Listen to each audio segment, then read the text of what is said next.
We have been reading and spelling words containing the long vowel I and U, represented by these four graphemes. We are going to practice reading a passage now fluently that contain these sounds. What do you think it means to read fluently? To read fluently, we want to use expression and proper pacing. Expression is where we show feeling in our voice. It's not like a robot where we just read monotone like this. One day I went to the shops. No, we want to express feeling and emotion in our voices. And pacing is the speed that we read. We don't want to read too quickly or too slow. Sometimes we'll speed up while we're reading if it matches what we're reading, and sometimes we'll slow down. The other thing we need to look at is punctuation. When we see full stops, exclamation marks, question marks, and commas, they are all letting us know that we need to pause in our reading. They all tell us different things. We need to take note of speech marks also. They can help us with our expression because it's telling us that one of the characters is speaking. I'm going to apply all of these to my reading, and I'd like you to listen to how I respond to punctuation, how I use expression, and how I pace my reading in the following passage. Follow along with your eyes as I read. Cat rescue.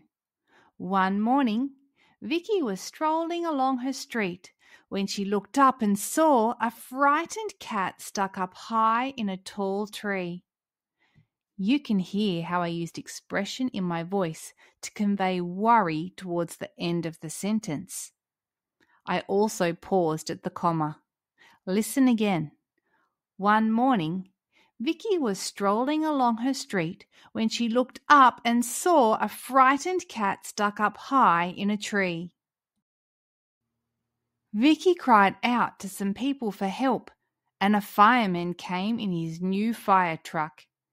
He extended the tall ladder and used it to reach the terrified cat.